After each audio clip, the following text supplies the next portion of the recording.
비아그라 56만 정을 불법 제조해 유통한 사건. 해외 은닉 자금과 탈세 혐의에 국세청이 수백억 원을 추징한 일. 직원이 사장의 이름을 도용해 50억 원 대출 후 도주한 사건. 이 사건들 사이에는 공통점이 있습니다. 바로 사건을 해결하는 데 사립탐정이 큰 역할을 했다는 것이죠. 경찰이 모든 일을 할 수 있는 건 아니거든요. 디테일하게 챙겨야 될 부분, 또 많은 시간과 자원을 요하는 부분은 아무래도 한계가 있죠. 그런 부분은 이제 민간 영역에 넘겨줘서 탐정이 감당해야 될 부분이 아닌가. 공권력에서 도움을 받지 못하는 부분은 결국은 개인이나 기업이 심부름센터나 흥신소 이를 활용을 하고 지금도 활용을 하고 있고요. 알고 보면 탐정은 생각보다 우리 생활 속에 깊숙이 자리를 잡고 있습니다. 하지만 우리나라는 현재 탐정이 법으로 공인되지 않은 상태. 이미 OECD 35개국은 탐정 제도가 법제화를 해서 경제협력기구에서는 다 하고 있는데 OECD 가입국 중에 우리나라는 없어요. 국민 뒷조사법, 사생활 침해법, 퇴직경찰을 위한 전관비리법 이렇게 정의할 수 있습니다. 국민 뒷조사를 가능하게 하고 민간인 사초를 활성화시키는 법이다. 공인탐정법은 사인회에서 뒷조사를 하는 것을 가능하게 하는 그런 법에 지나지 않는다. 탐정, 합법과 불법 사이. 우리는 그 어디쯤 있을까요? 이곳에 한국의 셜록 홈즈를 꿈꾸는 사람들이 있습니다.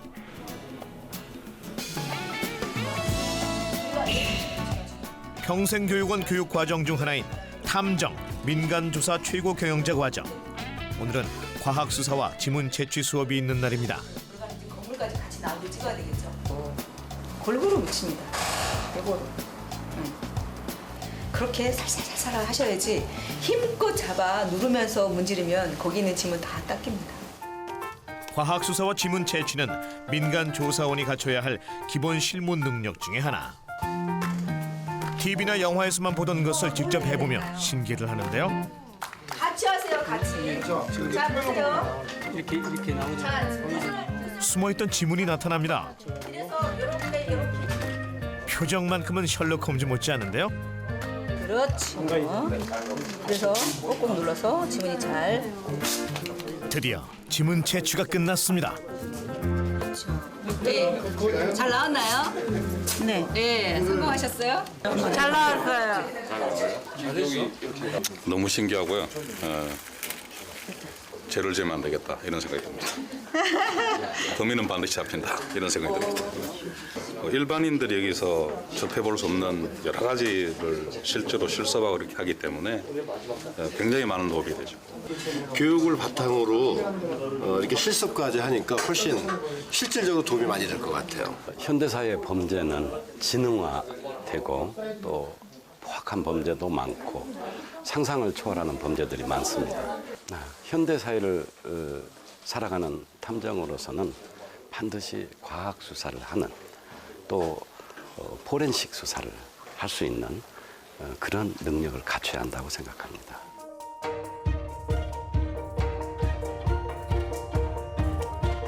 루미놀 반응을 통해 혈흔을 찾아보는데요. 늦은 밤까지 이어지는 수업. 탐정 제도가 공인되지 않은 나라에서 이들은 왜 이렇게 열심일까요? 사회가 급속도로 변화하고 있고 이에 따라서 신종 범죄가 많이 증가하고 있는 반면에 수사기관의 인력난 등으로 인해서 국민들의 요구를 잘 실현을 해주지 못하고 있는 것 같습니다. 이런 민간조사에 대한 필요성은 기정사실화되어 있고 이를 오히려 양주를 꺼내서 억울함을 호소하는 국민들의 큰 권익에 도움이 되고 싶습니다. 현재 통과되지 않은 법령이 통과가 돼서 입법화가 되면 사무실도 개소해볼 의지도 가지고 있고 좀 더 공부를 많이 해볼 생각을 갖고 있습니다. 같은 대학 법무대학원 탐정 법무 전공 수업이 한창입니다. 읽어보시면 충분히 이해가 될 수 있을 거라고 생각을 하고요. 예, 저희들이 이제 작년에 이 탐정에 관한 것이 새로운 어떤 직업으로서 국회에서 일자리 창출하고 관련돼서 새로운 직업군으로 인정이 됐고요. 또 대통령께서 새로운 이제 그 공약사항으로 탐정업을 갖다가 활성화하시겠다 하는 것을 그 약속을 하셨습니다. 그래서 이와 같은 것들에 힘입어서 작년에 탐정과 관련된 그런 입법들이 우리 사회에서 다시 한번 논의가 됐었습니다. 그래서 저희들은 이제 대학에서는 조금 더 선도적으로 조금 이와 같은 이 합법화되기 전이지만 우리가 한번 이론적인 체계를 갖추고 법리적으로 제도화해 보면 어떻겠느냐, 그 하여튼 기여해보자 하는 그런 취지로 개설하게 되었습니다. 이 대학은 지난해 국내 최초로 대학원 정식 전공으로 탐정 법무 전공을 개설했습니다. 탐정이 알아야 할 기본 법부터 조사의 실무, 실제 사례 연구 등으로 다양하게 배우는데요. 30명 정원에 전과한 학생들까지 모두 35명.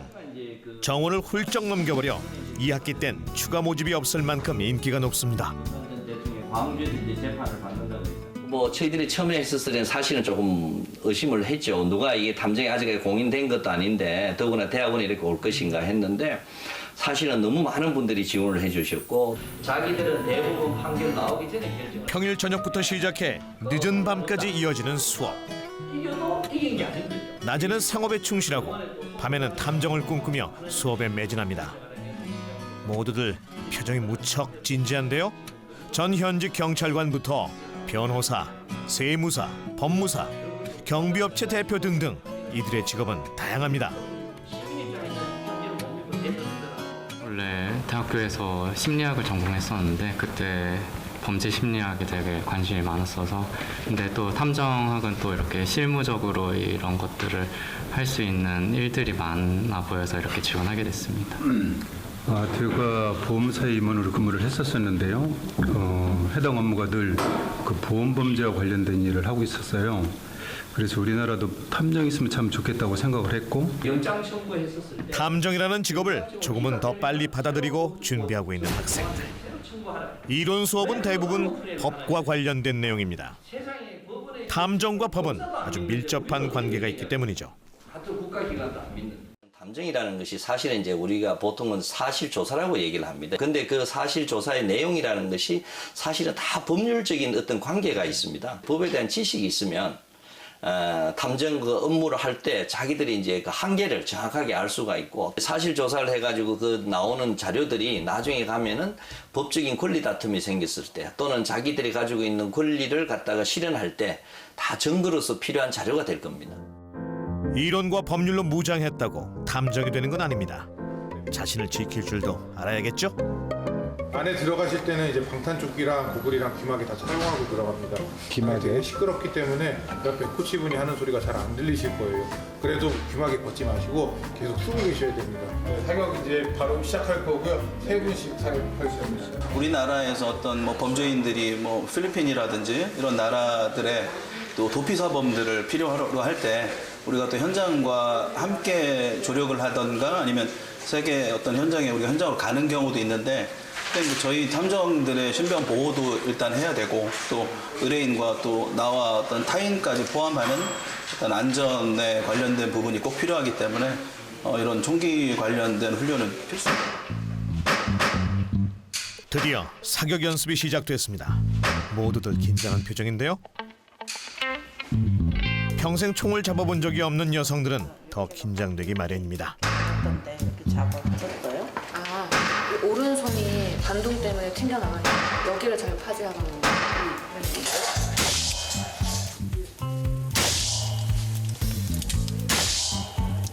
와 이거야. 그대로 하시면 되세요. 생각보다 엄청 세게 나가네. 탐정의 길에 한 발 더 다가선 학생들. 100점 맞으면 참 좋겠지만 이 점수도 굉장히 만족합니다. 총에 대해서 막연히 두렵게 생각하는 게 사실 있는데 어떤 상황을 만날지 모르는 거고 또 요즘 같은 경우는 해외에도 많이 있게 되잖아요. 그럴 때는 한 번도 안 다뤄본 것보다는 알고 있는 게 더 낫겠다라는 생각은 들어요. 탐정이 되기 위해 많은 노력을 하고 있는 사람들. 하지만 우리나라는 OECD 국가 중 유일하게 사립 탐정을 법으로 허용하고 있지 않은 나라입니다. 신용 정보의 이용 및 보호에 관한 법률에 따르면 특정인의 소재 및 연락처를 알아내거나 금융거래 등 상거래 관계 외에 사생활 등을 조사하는 일, 탐정 유사 명칭 사용 등을 금지하고 있습니다. 우리 이제 신용정보법에 보면 이제 탐정을 가지고 영업 활동, 영리 활동을 할 때 탐정이라는 명칭을 사용하지 못하도록 되어 있습니다. 대체 법은 왜 탐정이라는 용어를 쓰지 못하게 하는 걸까요?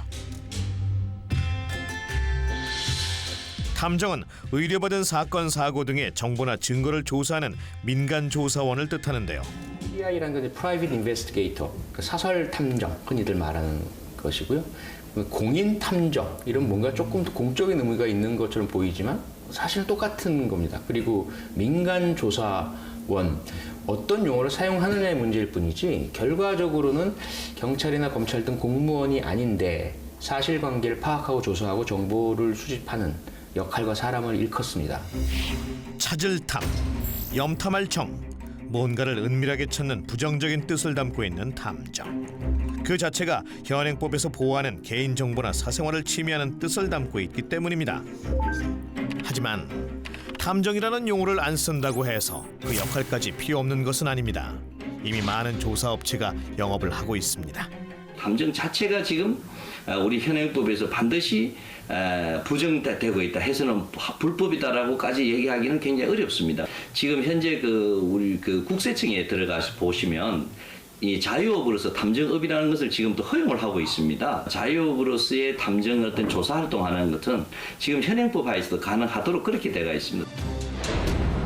탐정이라는 용어를 사용할 수 없다 보니 민간조사원이나 심부름센터, 흥신소 등으로 대체되고 있는 상태입니다.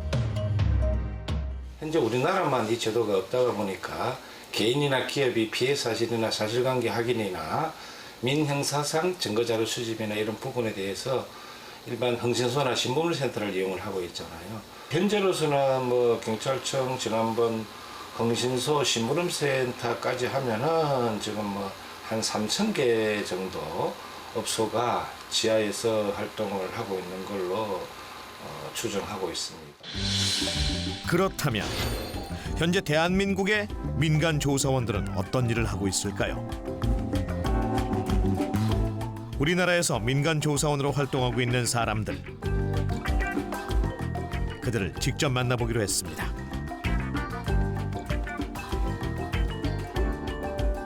임병수 씨는 8년차 민간 조사원입니다. 경영학과를 나온 임 씨는 우연히 미국의 유명 탐정 회사를 알게 된 후 세계적인 탐정 기업을 만들고 싶다는 생각에 활동을 시작했다고 합니다. 수백억대 오피스텔 분양 사기 피해자들이 있는 상태였고 수배자 소재 파악에 대한 의뢰를 받아서 충북대학교 근처 소재 파악을 한 후에 직접 이제 112에 신고해서 경찰로 하여금 이제 체포해 가게 만든 사건이죠.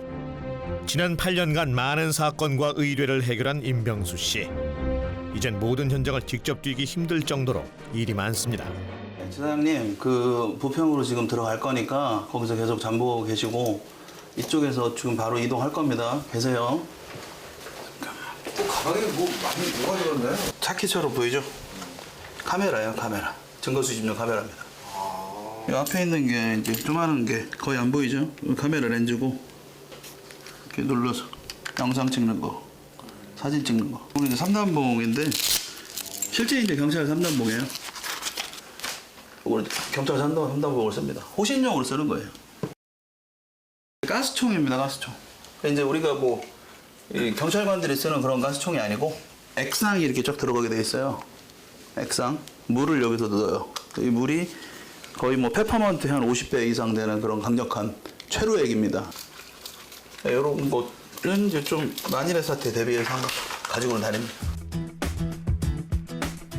긴박하고 무서운 순간과 수없이 맞닥뜨린다는 임병수 씨. 하지만 자신을 지킬 수 있는 능력이 있어 걱정 없다고 합니다. 태권도 했고 특공무술도 했고 그리고 강원도 철원에서 이제 전방에서 GP도 들어가고 수색대도 들어가고 했습니다. 상황이 벌어지면 돌변합니다. 이렇게 웃지만 상황이 돌변하면. 드디어 현장으로 나왔습니다. 그랜저가 어디 앞에 있는 그랜저예요? 사무실 앞에? 정문 나와서 색깔은? 저쪽에. 오늘은 아내까지 동행했습니다. 현장에서 여성이 함께하면 더욱 쉽고 자연스럽게 조사할 수 있기 때문입니다. 의뢰가 왔을 때 이제 남자분들 이제 대상자를 쫓아다닐 때 아무래도 남자가 도보를 붙는 것보다 여자부터 확실히 경계를 늦추더라고요. 예. 그런 거에 있어서 여자도 꼭 필요하다고 생각이 드네요. 여자도. 바로 잠복에 돌입하는데요. 먼저 잠복하고 있던 직원한테 가서 경과를 듣습니다.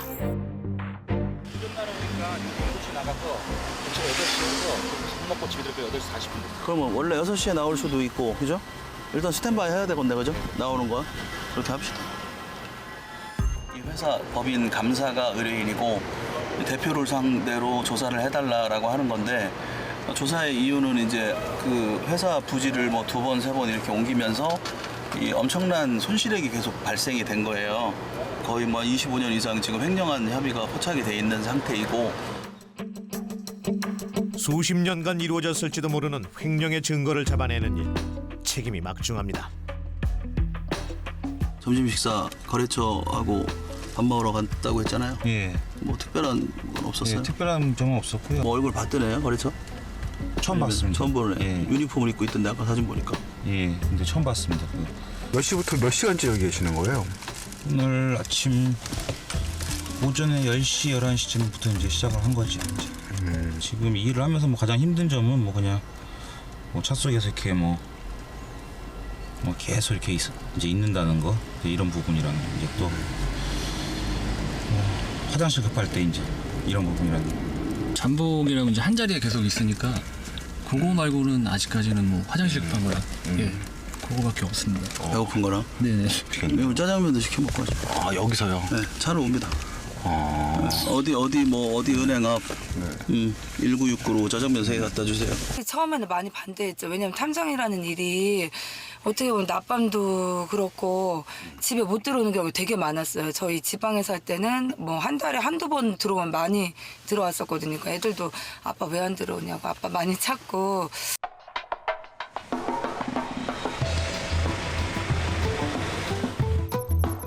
대상자를 놓치지 않기 위한 이들의 빈틈없는 노력이 계속되는데요.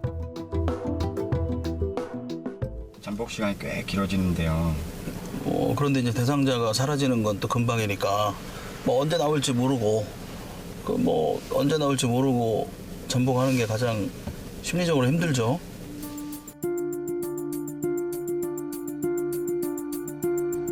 잠복은 곧 무한한 기다림. 때론 끝없는 이 기다림에 지치지만 임 씨는 오랜 시간 받아온 의뢰인의 고통과 피해를 생각하면 하루빨리 증거를 포착하고 싶어진다고 합니다. 어느덧 땅거미가 내려앉습니다. 예, 안 나왔죠 아직. 방금 나왔어요 지금? 지금 차 탄다고? 지금 알았어요. 신속히 이동하는 임병수 씨. 대상자를 놓치지 않으려면 집중해야 합니다.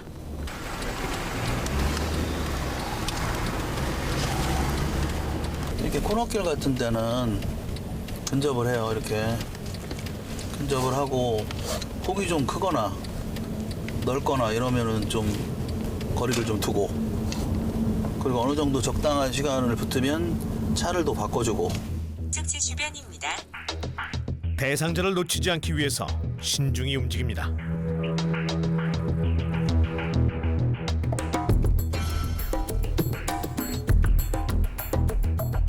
대상자의 귀가를 확인하자마자 그가 하는 일이 있습니다.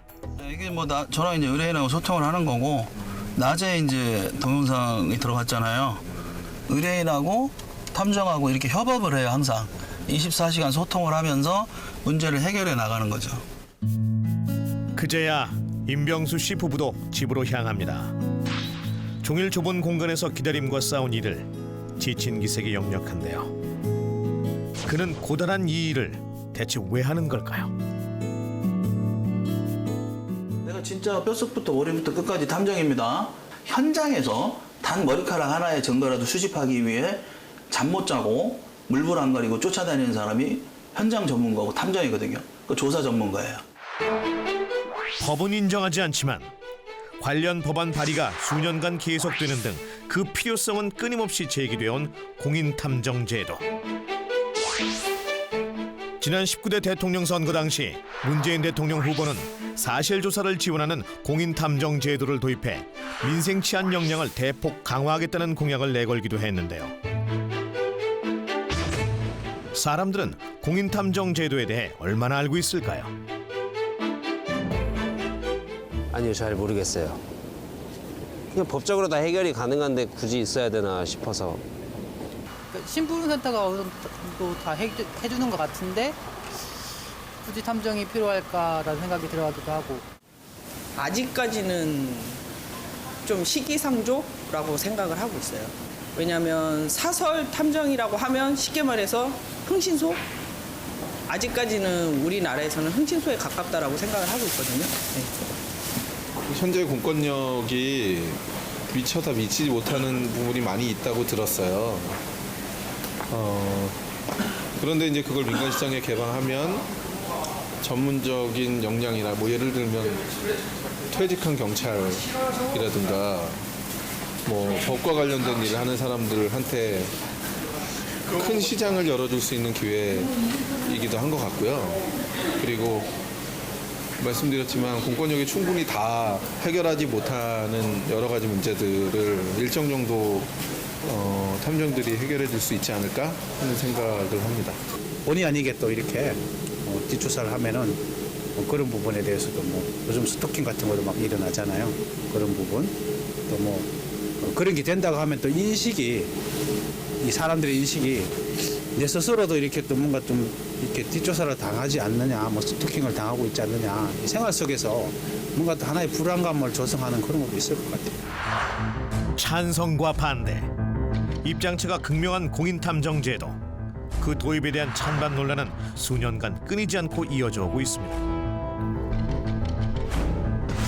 그런 가운데 2016년 국회에서는 공인탐정법 법안이 발의됐습니다.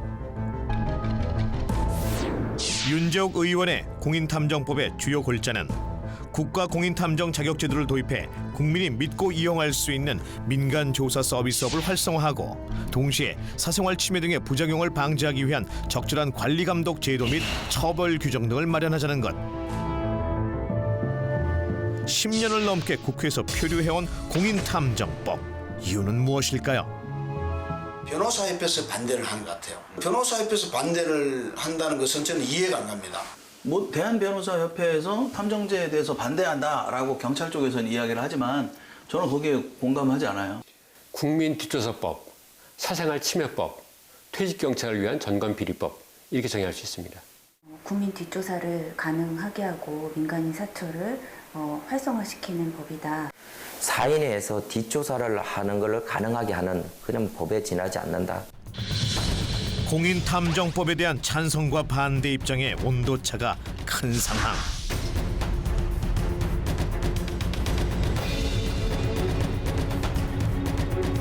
대체 왜 좁혀지지 않는 걸까요? 탐정제도를 찬성하는 쪽의 강력한 근거는 현실입니다. 법조화가 안 되었을 뿐 소송자료 수집, 지적재산권 침해 확인 등 다양한 분야에서 이미 민간 조사원들이 활동하고 있다는 것입니다.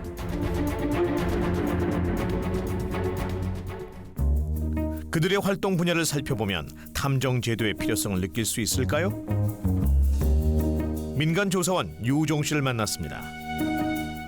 그는 6년 전 있었던 터키 화물선 달러 도난 사건이 가장 기억에 남는다고 합니다. 터키에서 출발한 화물선 300m짜리 컨테이너를 운반하는 화물선이 부산항으로 오는 사이에 공해상에서 선박 선장실에서 달러가 없어졌답니다.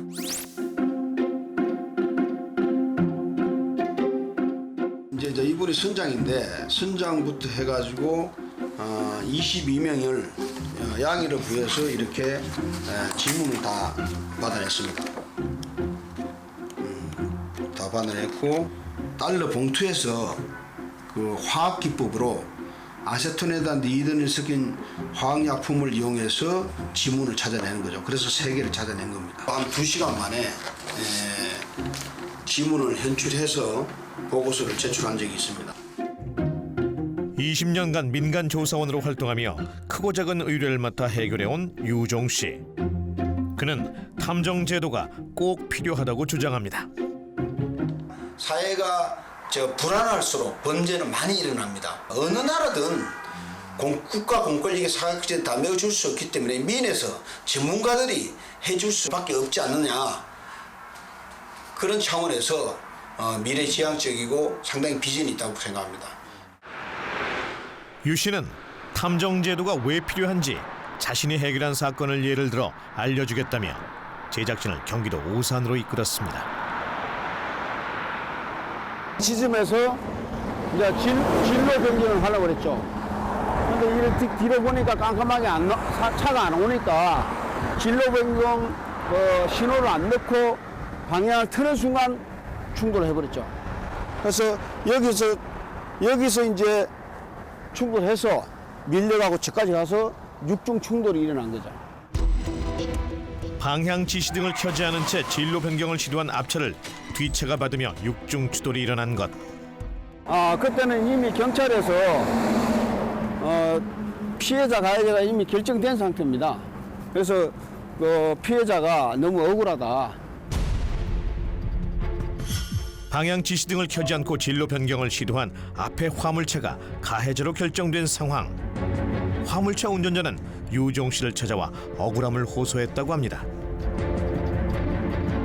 깜빡이도 안 켜고 차선 변경을 했다. 그러니까 내가 무조건 잘못이다. 이렇게 이제 판결이 난 거죠. 그거 보고 경찰에서도 8대1이라고 그러고 보험사에서도 8대1이라고 그러고 그 육종 추돌 사고로다가 그 차들 다 내가 보험 처리를 해줘야 되는 입장이 됐고. 그런데 놀라운 반전이 일어납니다. 블랙박스를 확인해 보니까 속도를 위반했어요. 그래서 현장을 우리가 조사를 해가지고 공학적으로 측정을 해서 정확하게 데이터를 내기 위해서 현장을 답사한 겁니다.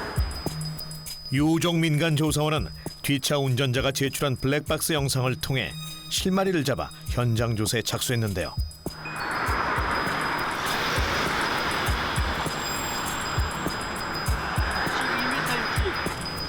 도로교통사고 감정 전문가인 류종익 씨의 도움을 받아 사고 현장 구석구석을 꼼꼼하게 점검해 나가기 시작했습니다. 모든 증거는 현장에 있다는 것이 이들의 원칙이기 때문입니다. 이거 자체가 증거인 거죠. 그러니까 속도 분석의 전제 조건이라는 게 어디서 어디까지가 몇 메타 했나, 여기서 여기까지 몇 초가 걸렸느냐, 이걸 가지고 속도 분석이라는 걸 하는 거거든요. 그럼 그러기 위해서는 내가 사용한 지점, 이게 증거가 되는 거죠. 다음은 철저하게 조사한 현장 데이터와 뒤차 운전자의 블랙박스를 비교해가며 분석할 차례. 이 단계에서 두 사람은 뒤차 운전자의 큰 과실을 발견하게 됩니다. 확인된 상태에서만 보면 103km, 103km에서 조금 더 나올 수도 있어요. 그러면 106km 정도 나오는 건데, 그리고 충돌을 피하는 거는 뒤차 의무지 앞차 의무는 아니거든요. 충돌을 피할 수 있는지 없는지를 놓고 따져보면 되거든요. 근데 103km면은 아예 이제 피할 수 없는 상황이 나와버리는 거고.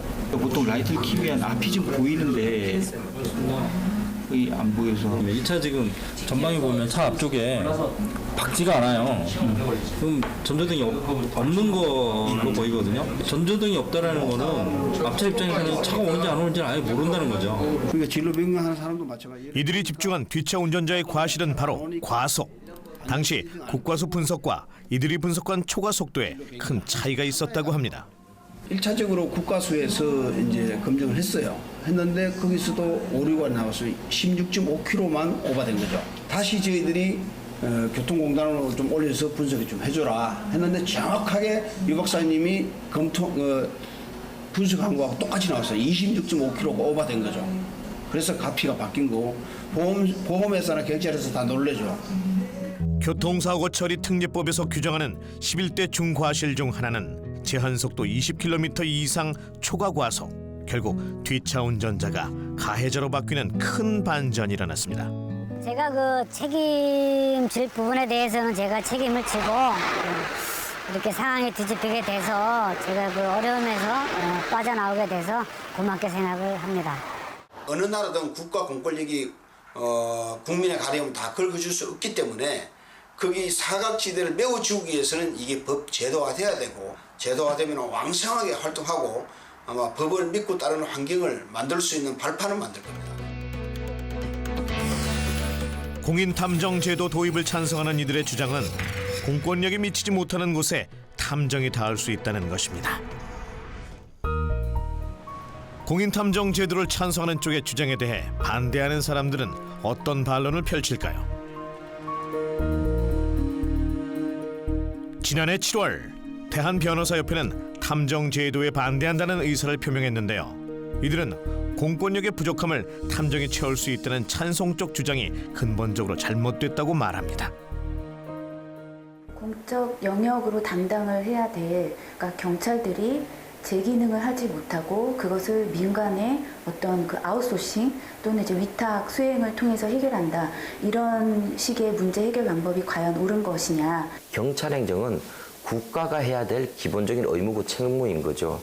그럼 국가가 해야 되는 거고 국가가 좀 더 필요성이 있으면 거기다 예산을 더 반영해서 인적 물적 시설을 더 확정해서 해야 되는 거지. 국가기관의 인권 침해 우려를 발생되는 행위는 엄격한 요건 하에서 제약하에서 하게끔 되어 있는데 이거를 갖다가 이 통제를 받지 않겠다 하는 거는 이건 굉장히 위험한 발상이라고 생각이 됩니다. 공권력의 부족은 공권력으로 채우는 것이 근본적인 해결책이라는 것.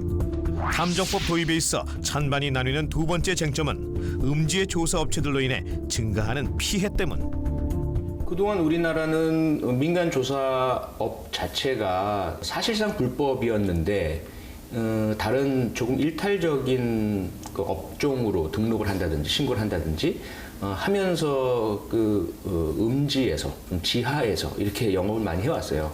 그러다 보니 자격 요건도 구비가 되지 않고요. 업계 내에서의 그런 윤리 강령이나 자기 정화, 자기 규율도 이루어지지 않았고 위반 사안에 대한 제대로 된 감시, 감독, 관리 이것도 잘 안 이루어졌죠. 이러한 부분들에 대한 어떤 잔상을 가지고 계신 많은 시민들은 그런 민간 조사업의 폐해가 오히려 탐정업이 합법화되면 더 많아지는 것 아닌가라는 그런 우려들을 가지고 계신 거죠. 공인탐정법을 찬성하는 쪽은 음지의 조사업체를 타파하기 위해서라도 도입이 시급하다고 주장합니다. 왜 이런 짓거리를 할까요? 관리 감독이 안 되니까. 그럼 이걸 했다고 해서 누구한테 신고할 수 없잖아요. 그거 하는 것 자체를 다 불법으로 막아놨으니까. 이게 관리 감독이 들어가면 이런 애들이 다 걸러진다는 거예요. 도리어 지금 불법 행신원 신분증센터 규제를 관리를 하기 위해서라도 이 탐정법은 제정을 해서 국민의 알 권리와 국민의 권리 보호를 위해서는 당연히 빠른 시일 내에 제도화가 되어야 된다고 생각합니다. 법을 통해 민간 조사업의 폐해를 관리 감독하면 된다는 찬성 쪽 입장. 이 주장에 대한 반대 입장은 어떨까요? 제가 보기엔 그 흥신소로 인한 피해가 확대 재생산될 겁니다.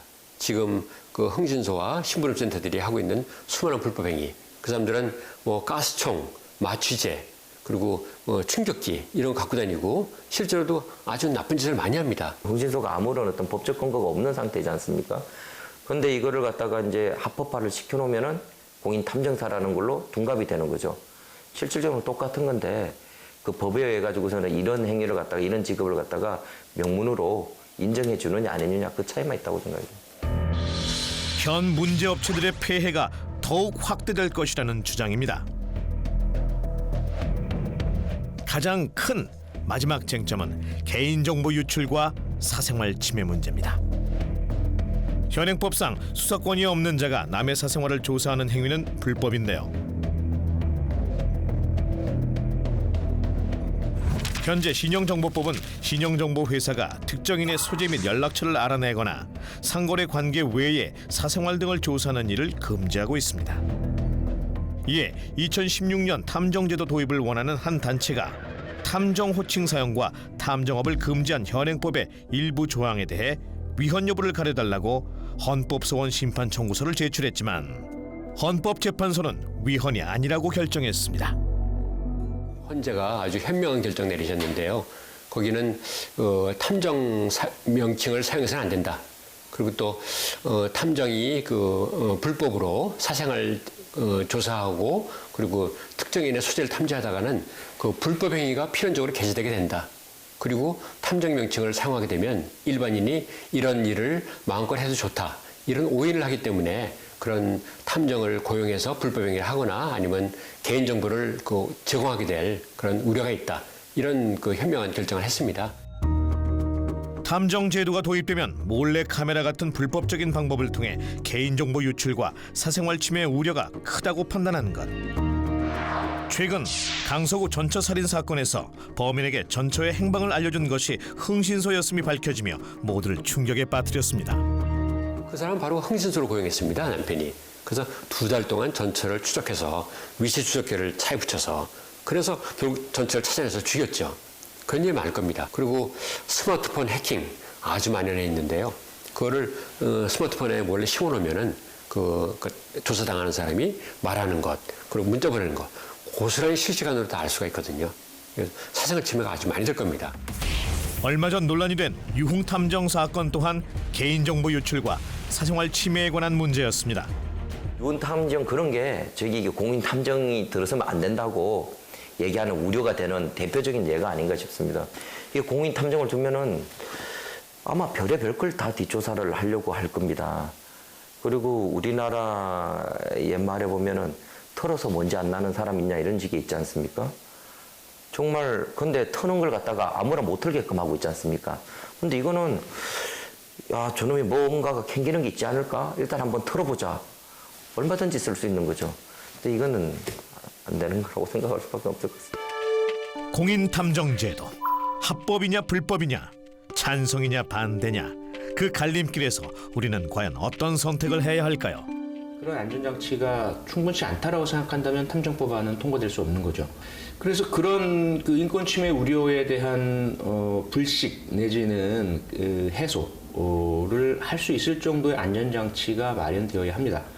국민들께서도 안심하실 수 있고 변호사 단체라든지 시민단체라든지 인권 침해와 정보, 사생활에 대한 침해 우려를 걱정하시는 분들께서 완전히 만족은 못 하신다 하더라도 이 정도면 그래도 앞으로 시행 과정에서 경계하고 관심을 가지고 감시해야 되겠지만 일단 출범은 해도 되겠다라는 그 정도의 수긍이 이루어질 수 있는 안전장치를 반드시 마련을 해야 합니다.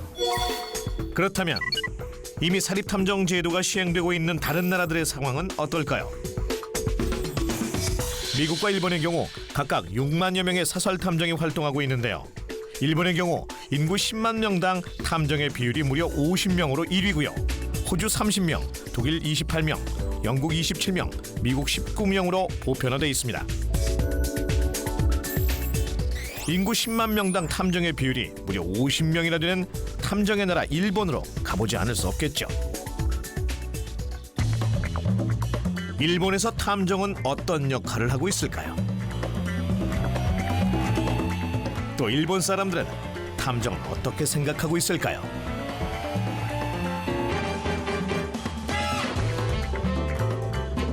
평범한 회사원인 것처럼 보이지만 알고 보면 누군가를 미행하고 있는 탐정이라면 어떨까요? 탐정과 관련된 홍보물이나 광고를 생활 속에서 어렵지 않게 접할 수 있는 일본. 일본의 탐정 제도는 허가제가 아닌 신고제이기 때문에 누구나 신고만 하면 탐정이 될 수 있습니다.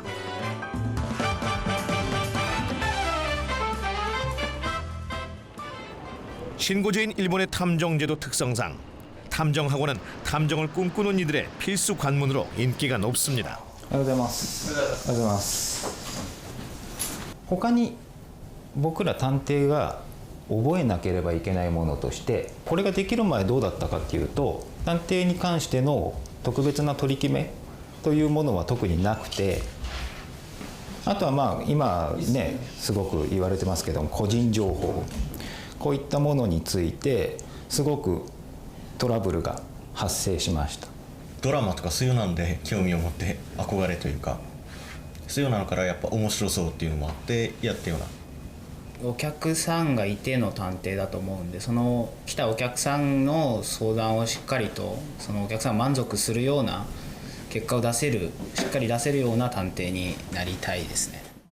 自宅に盗聴器が仕掛けられてるのかと思って依頼したんですけど、特についてはいなかったんですけど、自分でもそういうのができたらいいなと思って。探偵を必要とするような時代になってきたと。でそういう時代背景からすると、正しいですね、正しい教育の受けた探偵を、たくさん輩出する必要があったと。でそういう意味ではいわゆる倫理観だとか法律的な知識、それから探偵の技能、手腕というものを全部学べるような学校を作る必要があった。縦業においてやっぱ盗聴発見の仕事をそれなりに数来ますので、皆さんも盗聴器ちゃんと使える、盗聴発見器ちゃんと使えるようになっていただきたいということで、そういうふうに電波を受信する力を強化するための、アンテナというのがこのヤギアンテナと。 탐정이 꼭 알아야 하는 법 관련 이론부터 실무에 이용되는 장비까지 수업은 다양하게 구성돼 있습니다. TV나 영화 속에서만 보던 장비를 직접 작동시켜 보다니 어안이 벙벙하면서도 재미있는 모양인데요. 또電波探してくれます。勝手に動いてますよね、数字。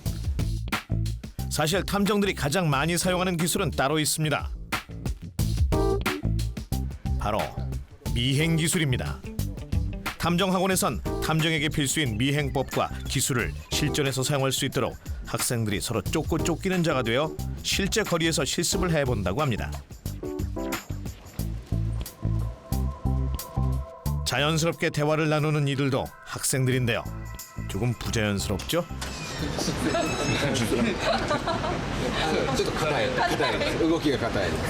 カップルを想定した動きって言ったらかなりいきましょう今日はね。なので2人はいわゆるその男女のペアの調査員っていう設定で、この銀座にちょっと遊びに来ているという体でこの辺に立ってる人にしましょうという。その張り込みをしてる時に張り込みしてますって立ってると硬くなっちゃうので、そうすると傍から見た時に変な人になっちゃうんですよ。ちょっと 아직까진 어설프지만 이들도 곧 멋진 탐정이 되겠죠? 일본 최초의 민간 조사 업체는 1892년 신용정보업체인 상업흥신소로부터 시작됐습니다. 거래업체 신용정보 파악이 주 업무였습니다. 이후 업체들이 우후죽순처럼 생기고 불법 행위가 난무하면서 시장 질서가 어지러워졌는데요. やっぱり探偵という名乗ってやっぱり先ほど申しましたように脅迫だとか脅しだとか詐欺だとかそういうことがいっぱい出ましたですよね。例えばあとは依頼人の正直秘密を知ってしまう職業なので、それを悪用して第三者に売ったりとか、それを脅しに使ったりとか。 일본 정부는 2006년 민간 조사 업무의 적정화에 관한 법률을 제정하여 문제점을 바로잡기 시작했습니다. 탐정업자의 공안위원회 신고 의무화, 탐정 계약 시 의뢰 업무 내용 명시, 법령 준수 및 비밀 유지 의무화 등이 주요 내용인데요. 이후 탐정 시장의 문제들이 개선되기 시작했습니다. 日本における探偵のイメージというのはやっぱりまだまだ認知度としてはまだ低いと思いますけれども、2008年に探偵業法という法律が制定されてから探偵の地位というのは非常に向上したと思っています。探偵業の届け出を出して探偵業以外の業務をやっている人たちがいるので、それで警察は探偵ができることは尾行と張り込みだけですよというふうなことを知らせるためにも年に1回立ち入り検査とかそういうことをしているわけです。 일본인들의 일상 속에 깊이 자리 잡은 탐정 제도.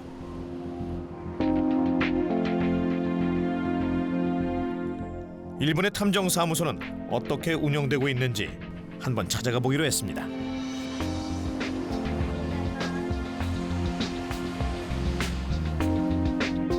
신주쿠에 자리한 이곳 탐정 사무소에는 20여 명의 직원이 근무하고 있습니다.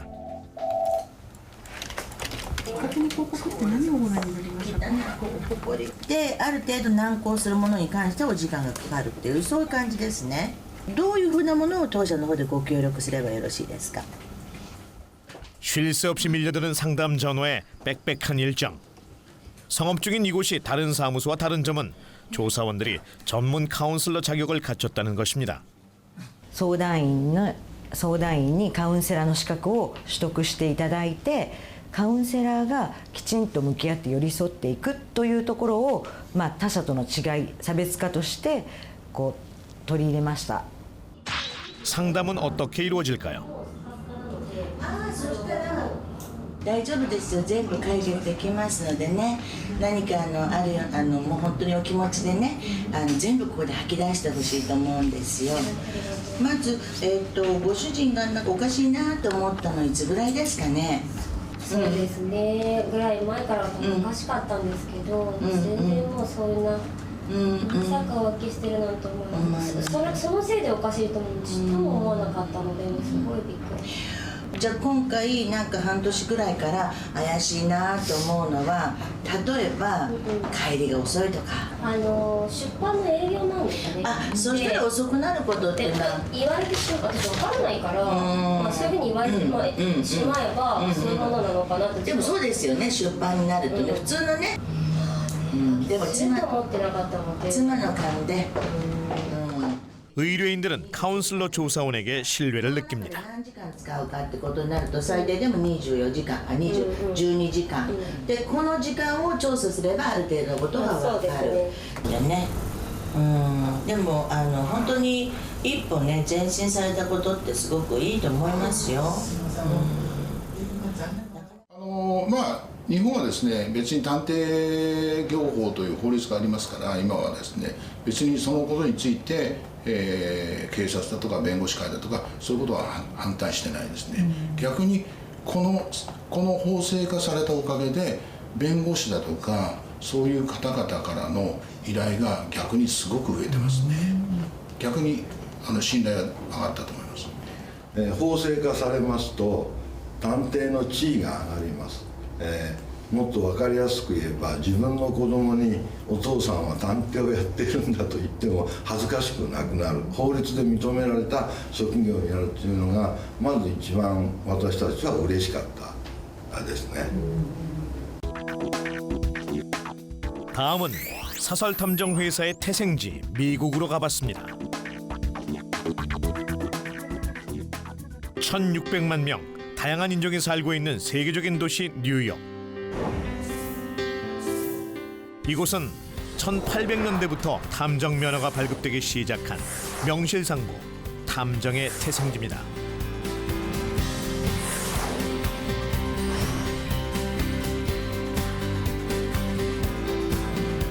핑커톤은 세계 최초로 문을 연 사립탐정 사무소로, 그로 인해 미국은 사립탐정 제도가 세계 최초로 도입된 나라가 됐습니다. 핑커톤의 엠블럼 We Never Sleep은 세계적으로도 유명합니다. Sure, I'll give you history. Okay. So the history of private investigations in the United States actually goes back to during the Civil War, with a fellow by the name of Alan Pinkerton, who was a private investigator for Abraham Lincoln. As a result of the work that he did, he was part spy, part private investigation. All of a sudden, businesses and individuals began to realize that there were instances where the police were either unavailable and could not investigate, or were incapable of investigating a particular issue, and they needed an outside service. And that's when they went to the private sector. 이후 핑커톤은 미국의 탐정 회사로 자리 잡았고 탐정, 경호, 경비업을 망라하며 세계로 뻗어나갔습니다. 한편 뉴욕 맨해튼 출신의 검사가 퇴직 후에 세운 탐정 회사도 있습니다. 전직 검사 줄스 크롭은 1972년 탐정 회사 크로를 세웠는데요. 월가에서는 They are crawled라는 말이 있는데요. 크롤의 신용평가를 받을 수준에 달할 정도로 기업이 성장했다는 뜻입니다. 주마다 탐정 제도나 관련법 등이 모두 다른 미국. 가장 까다롭다는 뉴욕의 탐정 제도는 어떨까요? 이곳은 뉴욕주에서 합법적으로 사립탐정 일을 하는 데 필요한 지식과 기술을 가르치는 교육기관입니다. conducting surveillances. You want to give us a little bit about history on that? Absolutely. You cannot operate legally by law without being first licensed to do so. You can go to work as a support staff for a licensed private investigator and work as an investigator, but you wouldn't be able to hold yourself out as a qualifying officer. But New York State the New York State private investigations license is one of the most highly coveted license to obtain. 뉴욕 사립 탐정의 자격 요건은 20년간 경찰관으로 근무한 이력이나 법 집행기관 출신, 군에서 최소 3년간 수사 지휘를 한 군인 출신일 경우 시험 응시 자격이 주어집니다. The way I've obtained my license was through what is known as equivalent experience. I worked for a licensed private investigator for a minimum of 3 years. And if you were to do the math, it's about 5,500 hours worth of verifiable experience of report writing, conducting the investigations, writing up contracts, working with specific clients, giving them the information with regards to what happened with the case, being able to handle the invoicing. It's all about the business of operating as a private investigator. Basic principles of investigations. 뉴욕 역시 사립 탐정 제도가 자리 잡기 전까지 많은 폐해가 있었고 지금에 이르기까지 많은 진통을 겪었다고 합니다. 하지만 탐정 제도는 꼭 필요하다고 단언합니다. It allows us the ability to freely move about and collect information. Years ago, there would be certain individuals that would engage in, let's say, taking money from a client and then not producing whatsoever, and the client really had absolutely no way of reporting it to anyone. Now, with the Department of State Division of Licensing Services, that's changed, and I'm happy about that because it puts more of an honest onus, if you will, on the individual operating as a private investigator. Whereas if they don't do the right thing, they can and potentially will lose the ability to practice as a private investigator. Well, we have the same concerns here in the United States about privacy and sharing information, but there are laws that allow it to happen if it's done in a professional and legal manner. All right. I think the population of South Korea is missing out by not having an opportunity to hire private investigators.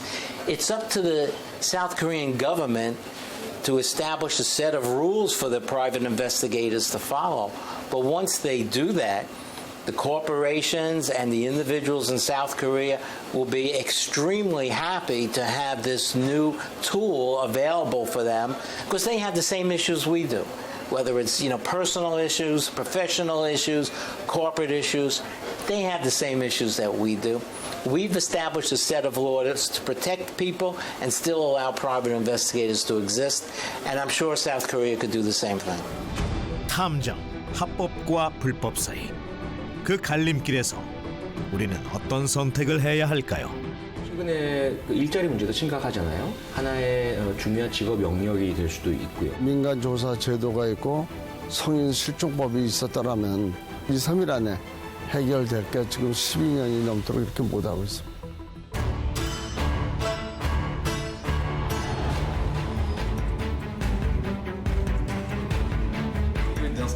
Everywhere it's really nice. Very nice and it's amazing. Yeah.